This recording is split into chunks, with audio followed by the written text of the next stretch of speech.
This is a great privilege. This is my last appearance as a member of the Dallas Morning News staff. I have now become redundant, as you guys say. I was quoted in an article recently in the NPPA, the National Press Photographers Association magazine, as saying that the best thing management did was to hire people like myself and my colleagues. The worst thing they did was to not listen to us. And that single quote has, published in that story, has brought about the bulk of the email response that I've received in the last week of people writing from across the country saying, that expresses exactly the sentiment that I have. That is my frustration. That is what's wrong with the industry. That is what we're doing wrong. And indeed, it is true, and the reason why is numerous, but before I get into that, I'll say that I once spoke of the digital era, the internet age, the .com dynasty, if you will, as a revolution. It was later that I learned that it wasn't a revolution, it was an evolution. The simple concept of that forms the framework of everything that I would have to say today. That it's not a revolution, it's an evolution. So in 2 days, I'll become a member of the redundant workforce. I told my wife that I'd always seen the end of my 24-year career at the Dallas Morning News as ending with more dignity, to which she replied, there's nothing dignified in fleeing a sinking ship. Well, it's a little bit harsh on me, but of course, I added yes, and I feel like one of the rats looking for the lifeboat. But you know, that sounds harsh, but the truth is that this is a great time of opportunity. And that's still what I see. I love this profession, I love this industry, and I know that we're all working diligently, hard. We're putting our lifeblood into it to try and make a difference and to bring about those changes. And I am one of you, and I always will be. But anyway, that's a great word. I looked up redundant, by the way. I like the way you guys call it. It's better than voluntary severance or buyout. I always thought buyout had a particularly nasty tone to it. I mean, to think that you could buy me out when I could have never been bought in the first place as a journalist, all right? So you can't buy me out. But I looked at the definition and said it's characterized by verbosity or unnecessary repetition in expressing ideas. And of course, it often leads to firing or being ostracized, or having some unusual or extra part or feature, being in excess, exceeding what is usual or natural, a redundant part. I particularly like that one because it's exactly what we need in the newspaper industry today. Isn't that interesting that a truth is a dichotomy? And that the very thing that's redundancy, that we get rid of these people, and yet it's exactly speaks to something that we actually need, and that is that extra thing, that something more. What is it? That outspoken voice, that redundant soul that stands up and says, you know, that guy's a pain in the ass. So there's a truth to that. There's an unusual idea, the new feature, the new part that no one thought of. You're going to find that. And that person exists on your staff somewhere, and you should be seeking that person out, and you should raise them up and say, what is it you have to say? Even though you're an asshole. Of course, the final definition, the bottom line, of course used here, is it says cheaply British, removed or laid off from a job, and I thought, well, that's just like the British, to get straight to the point. Much like their food.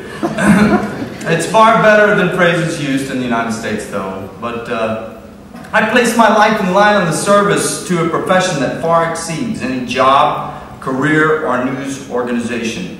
In fact, when I discussed my decision with my boss, I surprised her that she's the director of photography. I told her, I said, I have never been dedicated to a newspaper, but rather to a mission. And what is that mission? It's the same I hope that we all share, and I believe we all do. To make a difference in our world through timely, accurate, fair, and ethical reporting. Freedom of the press is a constitutionally recognized right in the United States, a part of a system of checks and balances against fears of tyrannical governments and despots of power. Thus, the mission was always very simple to me. I was a soldier in the battle for freedom itself. And I think we all join that. So we are fellow warriors. I placed so much into that, and if there's any one single thing I would desire for our beloved, my beloved industry, an industry I've poured every ounce of my life and spirit into, is that we would constantly measure the changes before us against the constant empirical demand to stand for something greater. That is always what has made us great.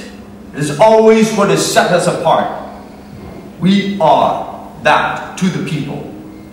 We stand for something, a sense of something more, a hope perhaps, a godhead of sorts, in a society torn by the travails of economy, war, famine, disease, the disenfranchised, and the sense of entitlement that burdens the powers of this world into a belief that they are something greater than they are. How easily they topple, right? The internet has been the insurgency.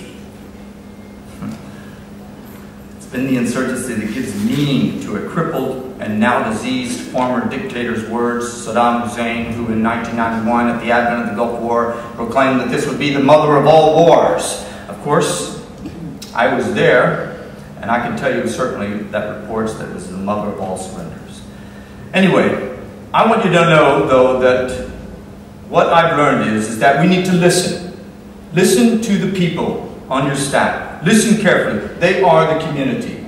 They are probably more connected than you are. Secondly, let's change the structure. Let's stop thinking in terms of the way it was. Let's start thinking of what it is. Not what it was, but what it is. And then lastly, we, as Gandhi says, must become the change we wish to see in the world. And that could involve a myriad of ideas of which we should be looking into constantly. And if you want to see me later, I'll tell you secrets. Psh. We're all pioneers here. Our foundation is solid, and that's the primary message I have for you. That the newspaper of tomorrow is the newspaper we make it today. Not tomorrow, today, right now. How will we approach it? It is our workflow, it is our people that make it that way.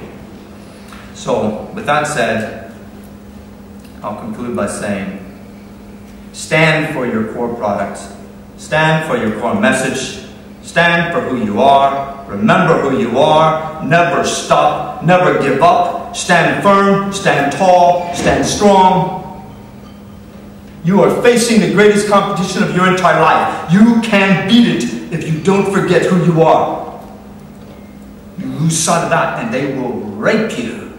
They will rip you asunder. Your competition will feed upon you.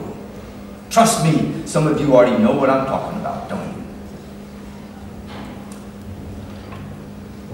It's just like building a campfire, and if you've ever done that, you know the best campfires start with small sticks. And that's what I hope I've been in this world, as a small stick, feeding those fires. Thank you so much.